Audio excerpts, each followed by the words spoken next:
par bíblico, Antigo Testamento, 1 Reis, capítulo de número 18, por gentileza. Eita glória.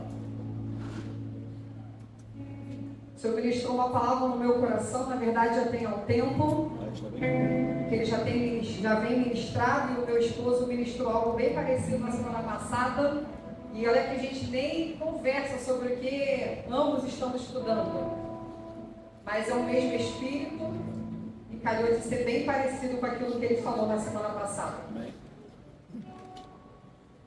Amém? Amém. Vamos ler todos no 3, por gentileza? 3. Algum tempo depois. Espera um momento, gente. Me perdoa. Mídia, coloca para mim a partir do 25, que ele é muito extenso. Me perdoa. Agora nós vamos no 3, vai. Então Elias disse aos profetas de Baal: Conectem vocês, pois são muitos. Escolham os novilhos, preparem-no e invoquem o nome de seu Deus, mas não ponham fogo na lenha. Eu continuo. Eles prepararam um dos novilhos e o colocaram sobre o altar. Invocaram o nome de Baal desde a manhã até o meio-dia. E gritavam: ó Baal, responde-nos. Mas não houve resposta alguma. E dançavam em volta do altar que haviam feito. E por volta do meio-dia, Elias começou a zombar deles. Vocês precisam gritar mais alto, dizia ele. Sem dúvida, ele é um Deus. Talvez esteja meditando ou ocupado em outros lugares, em outro lugar. Ou talvez esteja viajando ou dormindo e precise ser acordado. E então gritaram mais alto e, como era de costume, cortaram-se com facas e espadas até sangrarem. Agitaram-se em transe desde o meio-dia até a hora do sacrifício da tarde, mas não houve sequer um som, nem resposta ou reação alguma. Então Elias disse ao povo: venham aqui. Todos se reuniram em volta dele, enquanto ele consertava o Altar do Senhor, que havia sido derrubado. Pegou uma para cada tribo dos filhos de Jacó, a quem o Senhor disse: teu nome será Israel. E com elas reconstruiu o altar em nome do Senhor. Depois cavou ao redor do altar uma valeta com capacidade suficiente para 12 litros de água. Empilhou lenha sobre o altar. Cortou o novilho em pedaços e colocou pedaços sobre a lenha. Em seguida ordenou: encham 4 jarras grandes com água e derramem a água sobre o holocausto e a lenha. Próximo. Depois que fizeram isso, disse: façam a mesma coisa novamente. Quando terminaram, ele disse: agora façam o mesmo pela 3ª vez. E eles seguiram sua instrução. E a água corria ao redor do altar e encheu a valeta. E na hora costumeira de oferecer o sacrifício da tarde, o profeta Elias se aproximou do altar e orou: ó Senhor. Vamos ler todos juntos? No 3. 3. Senhor, Deus de Abraão, Isaque e Jacó, prova hoje que és Deus em Israel e que sou teu servo. Prova que fiz tudo isso por ordem tua. Ó Senhor, responde-me, que este povo saiba que tu, ó Senhor, és o verdadeiro Deus e está buscando o povo de volta para ti. No mesmo instante, fogo do Senhor desceu do céu e queimou o novilho, a madeira, as pedras e o chão, e secou até a água da valeta. Aleluia. Quando o povo viu isso, todos se prostraram com o rosto no chão e gritaram: o Senhor é Deus. Sim, o Senhor é Deus. Feche os seus olhos, igreja. Meu amigo Espírito Santo, Eu te convido a tomar o primeiro lugar nesse ambiente. Seja bem-vindo sobre as nossas vidas, Senhor. Pai, em nome do Teu Filho amado, Jesus Cristo, descortina os céus nessa noite sobre as nossas vidas. Pai, que a Tua palavra, que é Espírito e vida, venha estar vivificando em nós o Espírito inabalável nessa noite, Senhor. Que possamos sair daqui totalmente impactados pelo poder da Tua palavra, Senhor. Que a Tua presença venha se manifestar em nosso meio. Que o grande eu sou venha se manifestar em nosso meio. Porque é chegado o reino dos céus neste ambiente. É chegado o reino dos céus nesse ambiente. E em nome de Jesus eu quero repreender na autoridade, no nome do Senhor Jesus Cristo, todo espírito atravessador. Em nome do Senhor Jesus Cristo, eu declaro céus abertos sobre este lugar. Eu declaro uma atmosfera da unção do Senhor sendo quebrada neste ambiente, sobre a tua vida e sobre a tua casa, sobre o teu coração e sobre a tua mente. Espírito da verdade, Espírito Santo de Deus, seja conosco. Dá-nos, ó Pai, uma noite de triunfo. Dá-nos uma noite edificante na Tua presença, pelo poder que é no nome do Senhor Jesus Cristo. E a igreja viva diga amém. Amém. Gente, esse amém está muito ruim. Fala amém. Amém. É isso aí. Quando vocês estão vendo um jogo de futebol, solta aquele gol, vocês vibram. Que é isso? Fala a presença do teu Pai, tem que vibrar igual. E melhor. Né, pastor? É daí para melhor. Vamos lá, gente.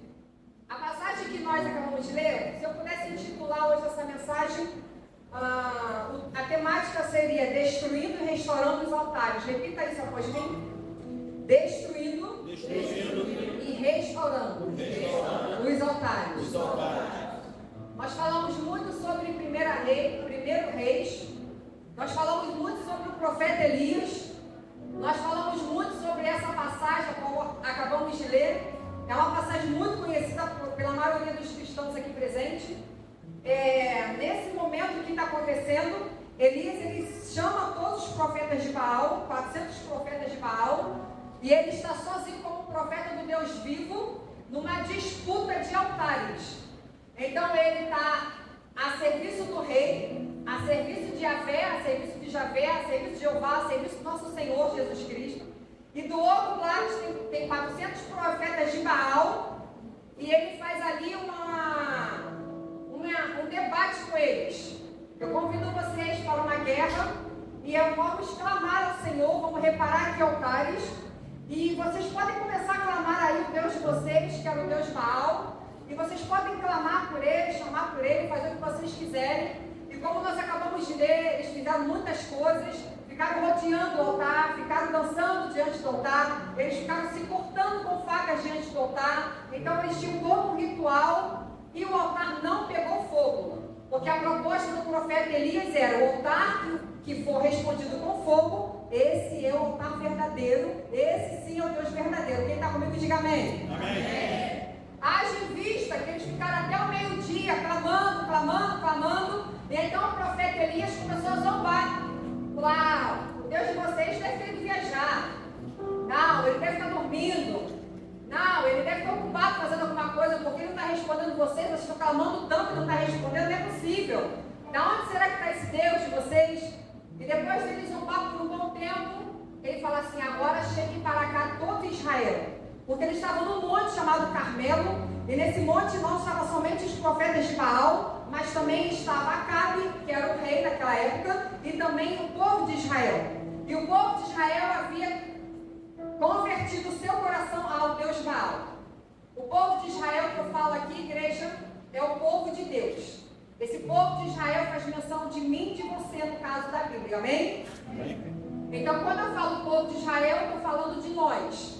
Então dessa forma figuradamente, ele juntou todo o povo que tinha tirado o seu coração de Deus, tinha colocado o seu coração naquele Deus Baal, o D minúsculo.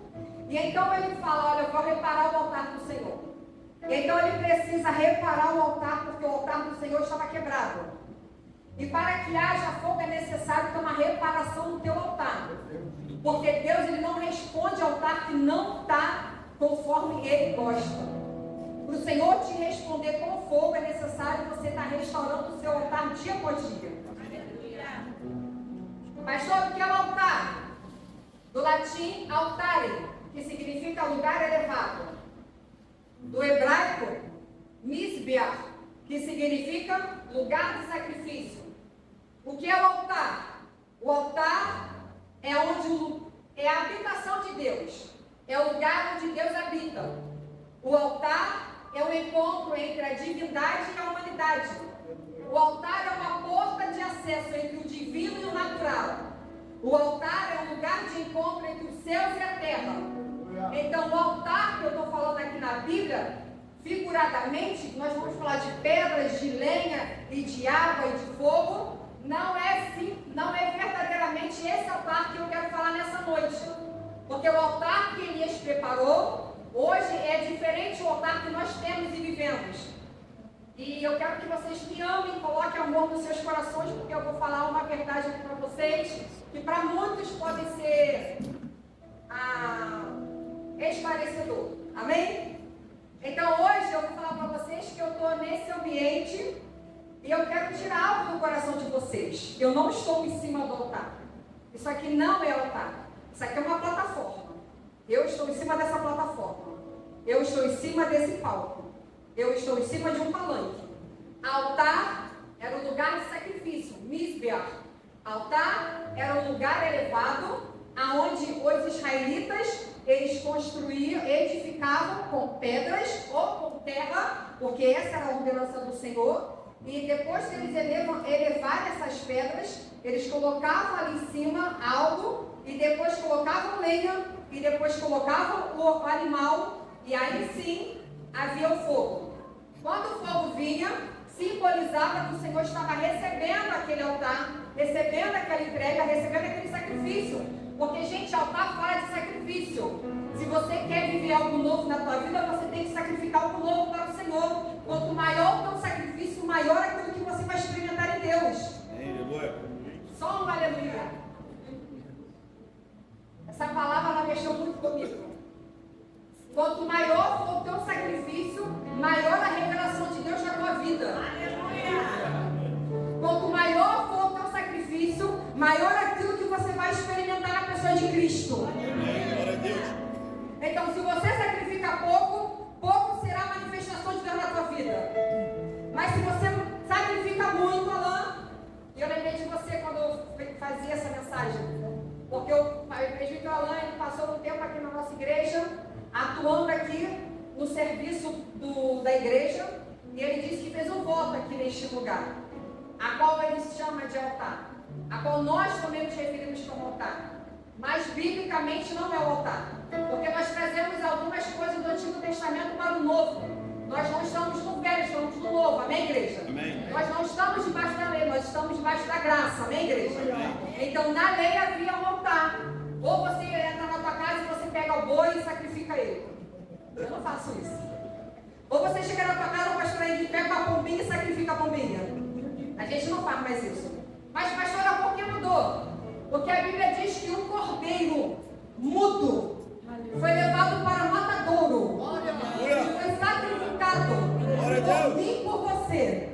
E foi suficiente um único sacrifício para que hoje eu e você não tenhamos a necessidade de sacrificar nada ao Senhor. Glória a Deus.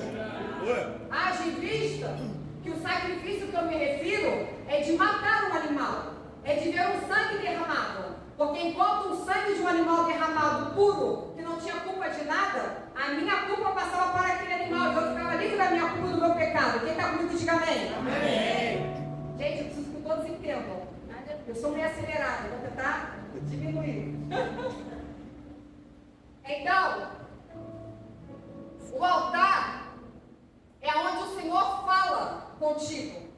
É no altar que você tem um encontro com a divindade a qual você segue e serve. É no altar que temos as maiores experiências da nossa vida.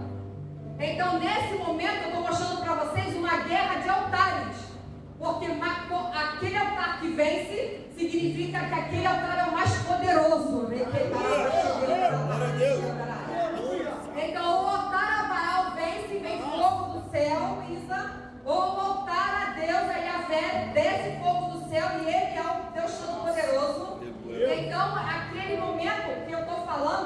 existe um profeta de Deus sozinho, mas nunca desamparado, sozinha, mas nunca abandonada. E eu estou falando que tem 400 profetas de Baal se cortando, se lançando, dançando, gritando, fazendo um escarcéu para que Baal respondesse. Mas Baal tipifica os demônios desse mundo. Então, quando Yahvé, o Senhor dos Exércitos, está presente, não tem demônio que se manifeste. Glória a Deus. E aí a Bíblia diz que Elias começa a zombar deles. Eles estão lá fazendo o ritual deles. E o fogo não pega. Eu quero trazer algo para vocês. Por que Elias joga água? Ele pede, olha, eu quero que vocês joguem água. E água, gente, naquela época estava escasso. Porque o profeta Elias, ele profetizou que sobre Israel não choveria. E eles viviam daquilo que a terra dava. Eles viviam da colheita. Então, se não tem chuva, não tem? Muito bem. Não tendo colheita, eles estavam passando fome. E ele estava atrás de Elias. Acabe e Jezabel estavam atrás de Elias. Para que ele revertesse essa palavra. Ele falou, não vai chover, e não choveu. Aí o Senhor falou, Elias, agora vai lá e se apresenta a Acabe, porque agora eu vou fazer chover. Elias chama Acabe, e aí é esse contexto que eu estou falando para vocês. E ele fala assim, eu quero que vocês encham 4 cântaros de água, e eu quero que vocês molhem. Mas o interessante é que na época em que Elias está fazendo isso, a água estava escassa, porque não tinha água.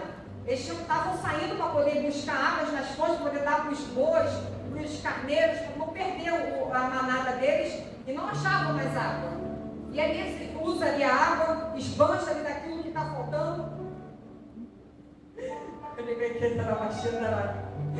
Aquilo que está faltando para o mundo não falta para você. Aleluia. Aquilo que o mundo tem necessidade, você tem abundância. Glória a Deus.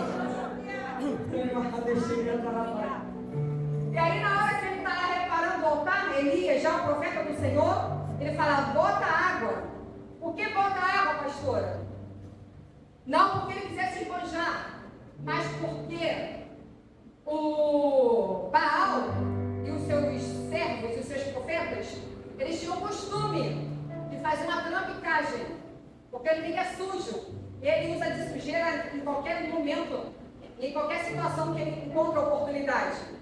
Então, sabe o que acontece? Eles faziam, pastor Andy, por baixo do altar um fogo estranho. Eles deixavam aceso, por baixo ali do altar, um fogozinho estranho, para que conforme eles fossem clamando, aquele fogo começasse a pegar na lenha e acendesse aquela fogueira, para que eles declarassem que só Baal é Deus. Só que aí vem o profeta ligado na terra e também no céu, porque aquilo que é ligado na terra é ligado no céu, e ele fala, eu quero que vocês encham de água. Porque encher de água, para que não haja resquício de que eu estou fazendo algo com artimanhas, algo com sujeira, algo com trambicagem. Eu estou fazendo aquilo por ordenança do meu Deus. Aleluia. Então vamos jogar água. Coloca água, enche de água, coloca água. Então ele pega 12 pedras. A Bíblia falou para mim e para você que 12 pedras significam os filhos de Israel. Sim ou não? Sim. Gente, eu peguei e vou ler para vocês. Os 12 filhos de Israel, Israel é Jacó, amém? Eita, me brindei. 12 pedras. Pastora, por que 12 pedras? Porque essas 12 pedras fazem menção a cada uma dessas pedras, a um dos filhos de Jacó, a um dos filhos de Israel. Primeiro filho, Rúben, eis um filho, é um significado, amém? Eu vou dar o nome e o significado do que fala, que vocês vão entender a mensagem que o céu está nos dando por que das 12 pedras, amém? Amém. Amém, gente? Amém. Amém, glória a Deus. Rúben, eis um filho. Simeão, ouvi. Levi, uni. Judá, louvor. Dan, ele julgará. Naphtali, minha luta. Gade, boa sorte. Aser, feliz. Isaacá, recompensa. Zebulão, habitação. José, ele crescerá. E Benjamim, a Bíblia diz que na hora que Raquel vai morrer, a parteira está tentando tirar Benjamim de dentro do útero dela, e ela já está desfalecendo, a sua alma querendo sair do corpo dela. E ela diz, o nome do meu filho será Benoni. Benoni significa o filho da minha dor. Na hora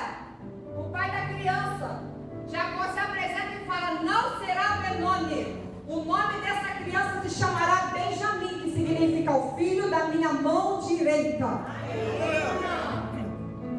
Por quê, pastora? Porque na época da Bíblia o nome era um decreto.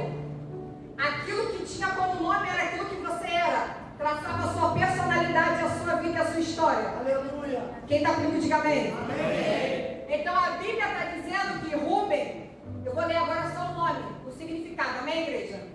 Eis um filho, ouvi, uni, louvor, ele julgará a minha luta, boa sorte, feliz, recompensa, habitação, ele crescerá o filho da direita. Aleluia.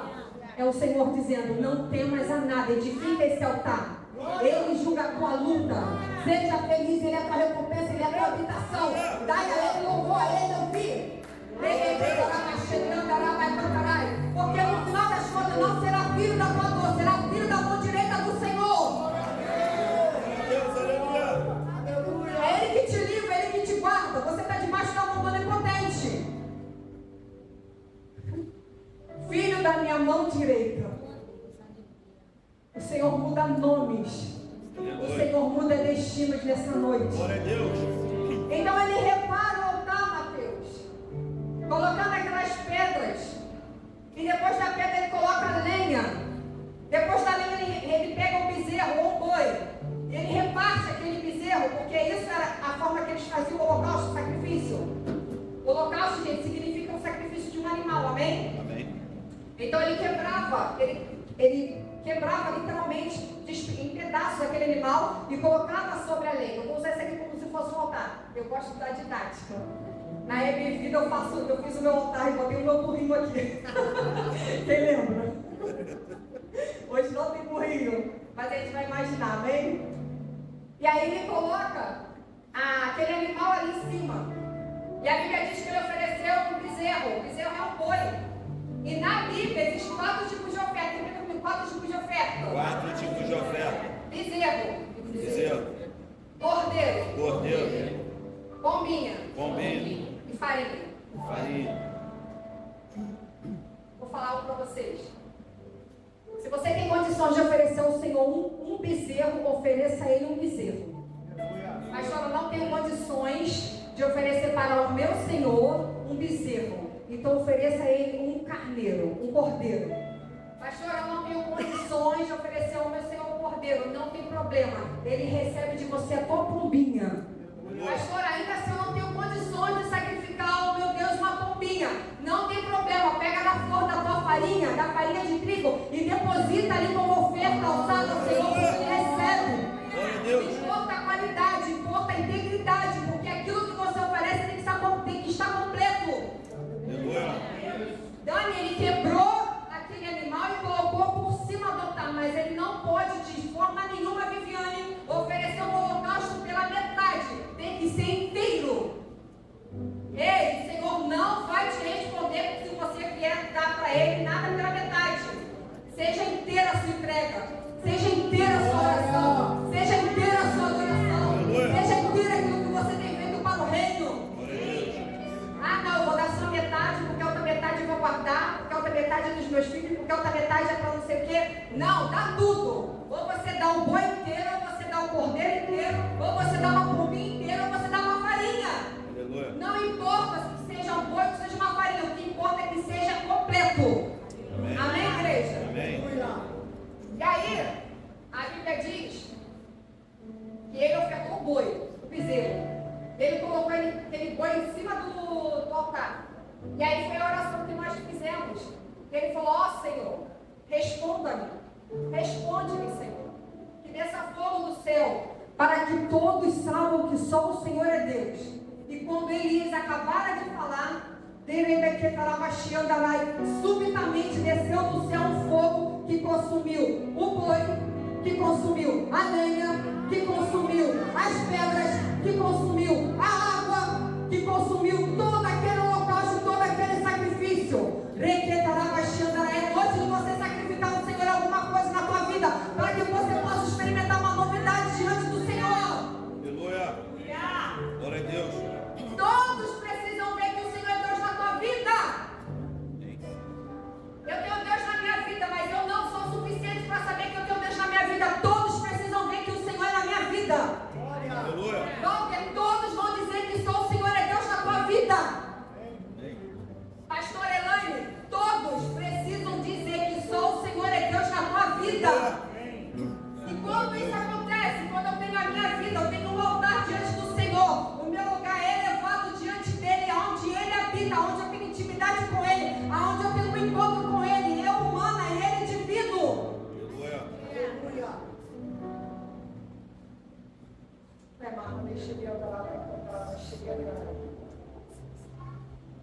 O mundo espiritual, para que vocês entendam, ele é dominado, ele é governado pelos altares. Ou seja, o mais forte, o altar mais forte é o que domina. Então, naquela situação, naquela briga ali de altares, quem ganhou? O altar de Baal ou o altar de Javé? Quem, gente?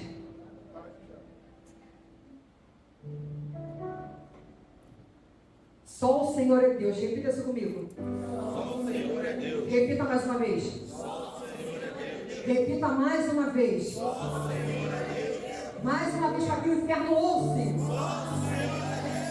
Aleluia. Você pode aplaudir a Ele?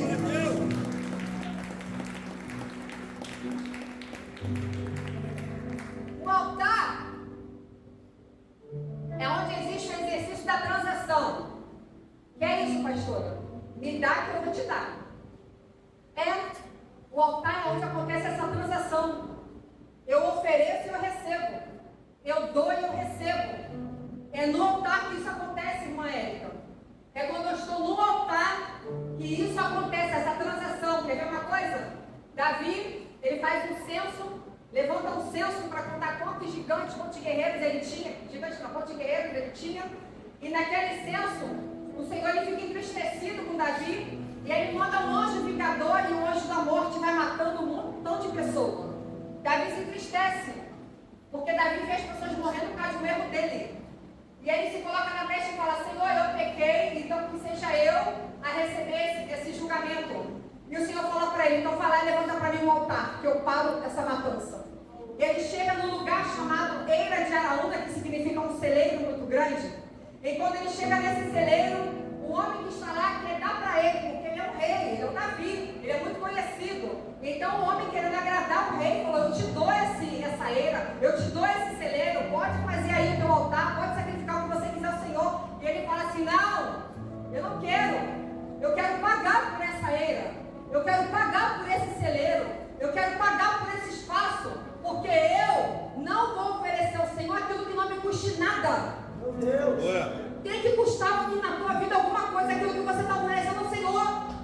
Está te custando o teu tempo, está te custando a tua saúde, está te custando a tua vida, está te custando os teus sonhos, está te custando o teu bolso, está te custando muita coisa. Mas sacrifica, porque tem transação, aquilo que você sacrifica volta para a tua vida. Glória a Deus.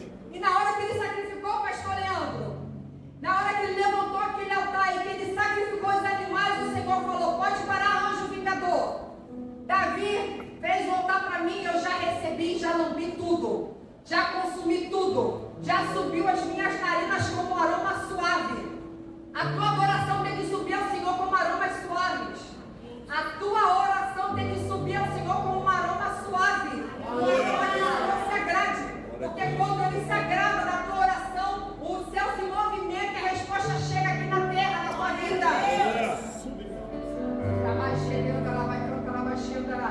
A lei da primeira menção é quando a gente ouve pela primeira vez uma palavra na Bíblia, amém? Então coloca para mim, por gentileza, no telão Gênesis 8:20.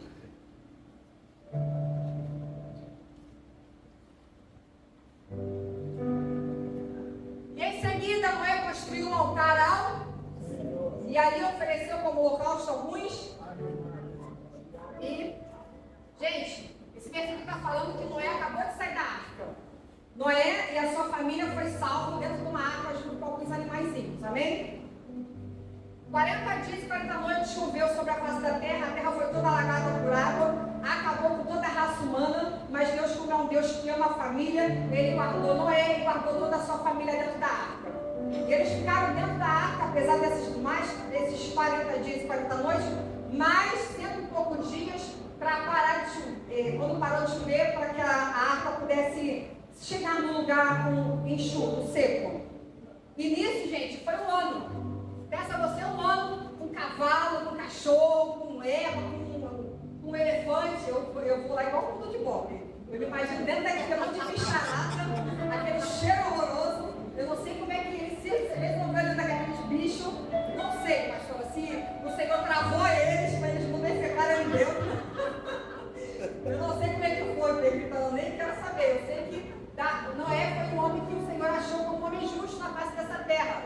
Então, nesse momento, Noé está saindo da arca e a primeira coisa que ele faz é ofertar ao Senhor, é sacrificar ao Senhor, é levantar um altar ao Senhor, porque ele está sacrificando pela vida dele e da sua família. Porque o altar não fala a respeito só de mim. O altar fala a respeito daqueles que estão na minha casa, da minha família. E agora eu vou entrar numa parte que eu gostaria de que vocês entrassem junto comigo, que é o altar familiar. Repita comigo, altar familiar. Altar familiar. Então Noé sacrificou pela sua família. Bota lá, por favor, 22, 21. O aroma do sacrifício agradou ao Senhor, que disse consigo: nunca mais amaldiçoarei a terra por causa do ser humano. Sabe o que está acontecendo aqui? Um altar foi levantado, o Senhor recebeu aquele sacrifício, ele recebeu como aroma suave e falou: não vou mais amaldiçoar a terra. Não vou mais amaldiçoar a terra. Sabe o que o Senhor está falando comigo? Quando você levantar o teu altar, a maldição acaba na tua parentela. Quando você levantar o teu altar, a maldição acaba na tua família. Quando você levantar o teu altar, essa maldição acaba. Aleluia! Porque a maldição não vem do diabo não, tá, irmãos? A maldição vem de Deus. É Deus que amaldiçoa e amaldiçoa. Escolhei agora o que vocês querem, uma bênção ou uma maldição, está diante de vocês que escolhem. A bênção se vocês cumprirem com os mandamentos, é maldição se vocês me virarem as costas e não cumprirem com os mandamentos, aí vocês serão malditos. E aí a terceira e quarta geração, a maldição não é só para mim, a maldição é para minha filha, para a filha da minha filha, a terceira e quarta geração que ele visita. Amém, igreja? Amém. Isso aqui é muito profundo, é um espírito muito profundo, que eu não estou conseguindo entrar com vocês nessa noite por causa do tempo que está curto. Queria eu poder entrar mais profundo, para que todos vocês pudessem ser realmente impactados com o poder dessa palavra, para que vocês tivessem completamente uma metanoia na vida de vocês. Pega isso, Miguel. Altares familiares. É aquilo que o meu pai, aquilo que a minha mãe fez lá atrás. E eu nem era nascida, mas que recai sobre a minha vida. Jacó, vamos falar dos patriarcas da Bíblia? Abraão, Isaac, vamos repetir? Abraão, Isaac e Jacó. Abraão, quando Deus chama ele vai lá e levanta um altar para o Senhor. Isaac, ele está cavando os poços, o Senhor fala: olha, Isaac, não tem mais, eu sou contigo, assim como eu fui com teu pai, eu serei contigo. Ele vai lá e ele levanta um altar ao Senhor. Aí agora ele Jacó em cena. Aí Jacó casa com Raquel, porque ele é apaixonado por Raquel. Cadê a pastora Raquel? Mas meu pastor Jefferson, eu vou deixar ela. Então Jacó é apaixonado por Raquel, ele é enganado pelo sogro Labão, e ele trabalha 7 anos por uma filha, depois de 7 anos por mais outra, e o homem fica só enganando ele, porque assim como ele enganou o pai, agora ele está sendo enganado. Isso aí é uma letra semeadora, mas eu não vou entrar nisso, porque seja outra pregação. Vamos voltar aqui. Então ele é apaixonado por Raquel. Raquel, quando sai da casa do seu pai, ela pega falsos deuses, ídolos do seu pai. Ela rouba os seus deuses e leva na caravana. Labão se levanta e vai atrás e começa a procurar: cadê os meus deuses? Gente, ele fez questão das filhas, mas nem tanto, ele fez mais questão dos falsos deuses dele. Eu quero os meus falsos deuses. Está levando minhas filhas, quer levar os meus deuses? Me dá os meus deuses. Jacó não sabia que Raquel tinha roubado. Repita comigo: Jacó não sabia. Jacó não sabia. Que Raquel tinha roubado. E Raquel tinha roubado. Gênesis 35, 1. Bota para mim, por favor, na tela.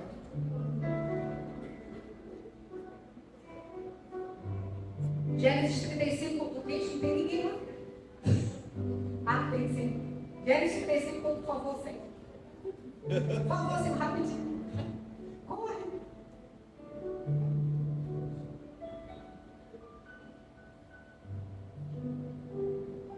Não, vamos botar no 7.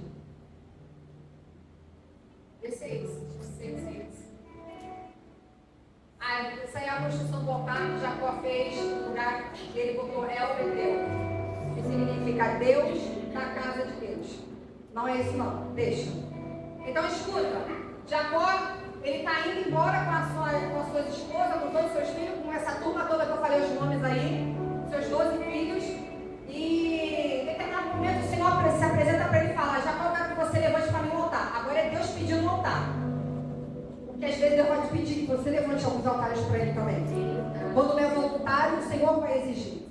Jacó, agora você levanta para mim um altar, porque eu fui contigo. Você atravessou esse lugar apenas com um bordão na mão e eu te multipliquei. Agora você está voltando com 2 bandos. Você não era ninguém, eu te dei tudo. Até o teu nome eu mudei. De Jacó fui para Israel. E ele levanta o altar ao Senhor. Mas antes dele levantar o altar ao Senhor, ele reúne a sua esposa. E ele fala assim: olha só, eu quero que vocês coloquem aqui os deuses estranhos e todas as argolas que estão na orelha de vocês. Porque... 35:2. 35:2? 35:2. A pastora Elaine falou. Consultei os teólogos. Botou? Jacó disse a sua família, todos estavam com ele: joguem fora todos os seus, purifiquem-se e vistam roupas limpas. O que Jacó está fazendo? Para eu levantar um altar para o Senhor, eu tenho que retirar o outro. Eu não posso construir um altar para o meu Deus se ainda tem altar escondido dentro de mim. Senhor, que é nessa noite que você começa a levantar altares somente para Ele e se desfazer daqueles postes ídolos, e se desfazer daquela idolatria, e se desfazer daqueles altares que você ainda carregava. Glória a Deus. Eu estou falando que os pais da fé, os patriarcas da humanidade, Abraão, Isaac e Jacó, eles começaram a levantar altares ao Senhor. Glória a Deus por isso. Que eles levantaram altares para o Senhor e os seus filhos foram recompensados. Só que chegou um determinado momento que já não era mais altar ao Deus vivo que eles estavam levantando, Andressa. Eles estavam levantando agora altares a Baal. Cadê o altar de Deus? Deixaram o altar do Senhor e começaram a levantar o altar de Baal. Aí o Senhor está dizendo: olha, para você abandonar um altar, você tem que construir um outro. Ele acabou com aquele altar ali de Baal, mas ele reconstruiu o altar do Senhor. Altar não pode ficar sem Deus, altar não pode ficar sem divindade, altar não pode ficar vazio. Altar tem que ser preenchido. Aleluia. Escolhei hoje quem é que vai ser o teu altar, amém, igreja? Amém. Então eles estavam, coloca para mim, por favor, rapidamente, Juízes 6:25. Eu estou falando de vocês, de pais que colocaram altares. Lembra da tua mãe agora, por favor? Qual altar que a sua mãe levantou que você fala: poxa, a minha mãe levantou esse altar e eu vou seguir esse altar? É um altar de adoração. Minha mãe era uma adoradora por excelência. É um altar da oração. Nossa, minha mãe, as pessoas iam lá em casa para receber a oração da minha mãe. Qual é o altar que a sua mãe deixou para você? Pastora, minha mãe não é evangélica, minha mãe não era da igreja, minha mãe não levantou nenhum altar para Deus. Então agora, entra você em ação. Agora, entra você em cena. Porque aquilo que você sacrifica agora, Samuel, acaba com aqueles altares que os teus pais levantaram lá atrás e que você está carregando. Porque aquilo que agora que você carregava do teu antepassado, do teu pai, da tua mãe, do teu avô, da tua avó, agora você está anulando e você está levantando um altar ao Senhor dos Exércitos. Quem está entendendo isso? Diga amém. Juízes 6:25.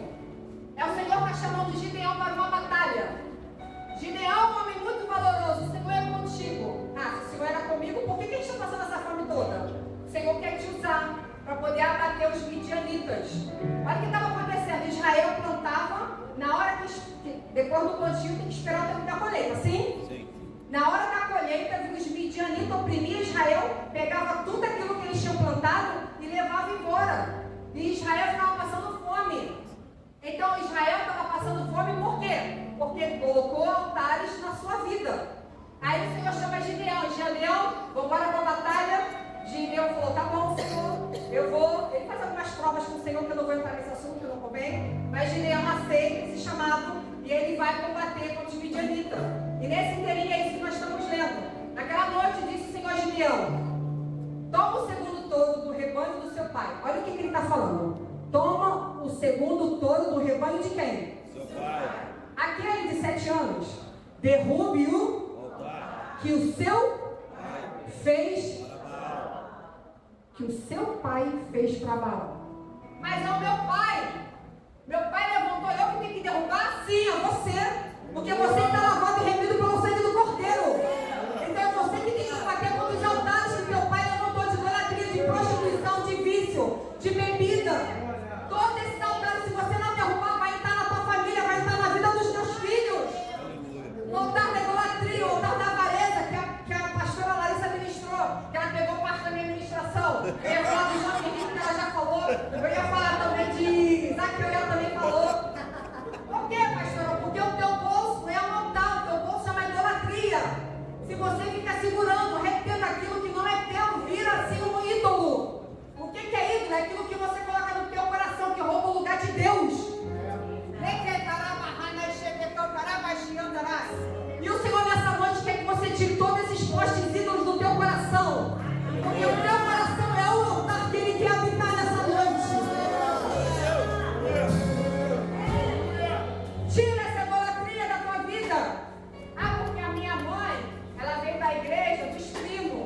agora um guisado para você com lentilha, se tu me der a tua primogenitura. Ele falou, toma a minha primogenitura e me dá aqui essa comida. Perco mais, perde mais, passar tudo para a glória do Senhor. Tem gente que trabalha só por causa de comida, presbítero Alain. Tem gente que trabalha só pensando no alimento e na comida. Isso é um ídolo. Isso é o altar do teu ventre. Meu Deus. Mas que em nome de Jesus esse altar está caindo por terra nessa noite.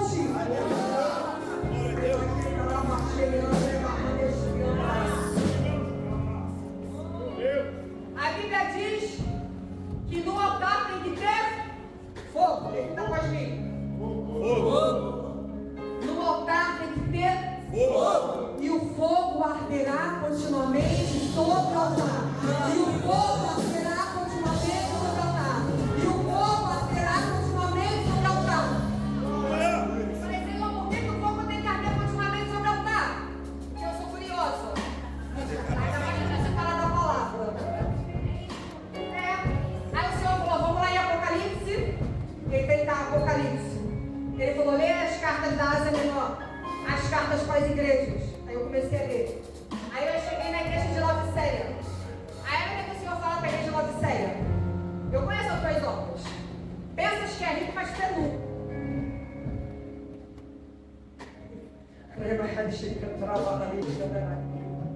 Sabe o que o Senhor diz para a Laodiceia?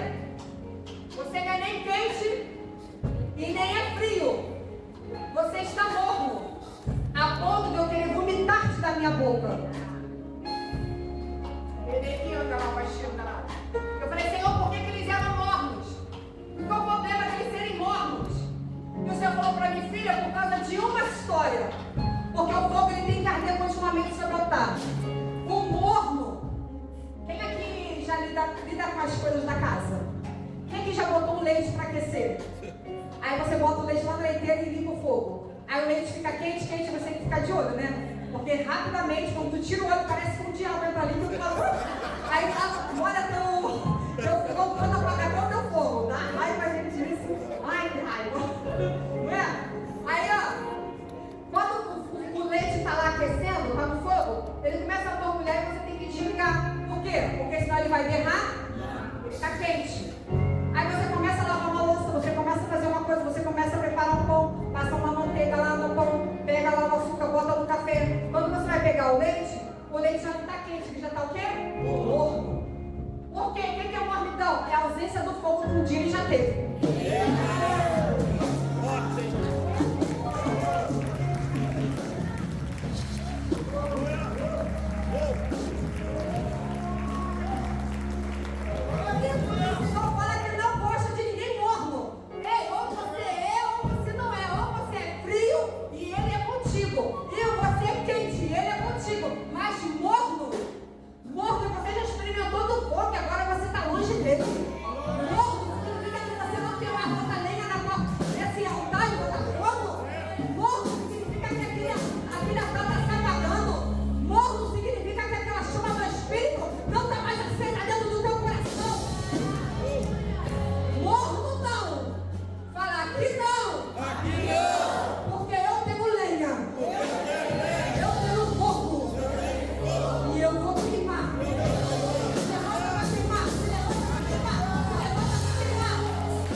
que a